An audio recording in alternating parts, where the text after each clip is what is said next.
ওমানের বিভিন্ন অঞ্চলে পুলিশের বিশেষ অভিযানে ৮ প্রবাসীকে গ্রেপ্তার করা হয়েছে। আল রুস্তাক প্রদেশে বিশেষ পুলিশ ট্যাক্স ইউনিট গোপন সূত্রে ৩ জন প্রবাসীকে গ্রেপ্তার করে। তাদের গাড়ির ট্রাঙ্ক থেকে বিপুল পরিমাণ ক্রিস্টাল মেথ উদ্ধার করা হয়। প্রাথমিক তদন্তে জানা গেছে, তারা মাদক পাচারের উদ্দেশ্যে এই দ্রব্য পরিবহন করছিল। অভিযানে দক্ষিণ আল বাতিনা প্রদেশের ড্রাগস ও সাইকোট্রপিক সাবস্টেন্স দমন অধিদপ্তরও সহযোগিতা করেছে।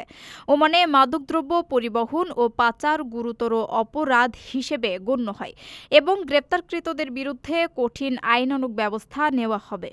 অন্যদিকে উত্তর আল বাতিনা গভর্নরেট পুলিশ কমান্ড আল সোয়াইক উপজেলার ৫ জন প্রবাসীকে গ্রেপ্তার করেছে। তারা কয়েকটি বিদ্যুৎ বিতরণ স্টেশন ভাঙচুর এবং বৈদ্যুতিক কেবল চুরির সঙ্গে যুক্ত ছিল।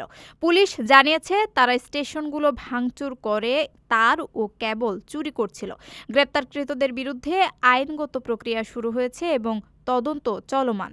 পুলিশ আরও জানায়, উভয় ঘটনার পর থেকে মাদক বিরোধী অভিযান এবং বিদ্যুৎ চুরির প্রতিরোধ কার্যক্রম আরও জোরদার করা হয়েছে।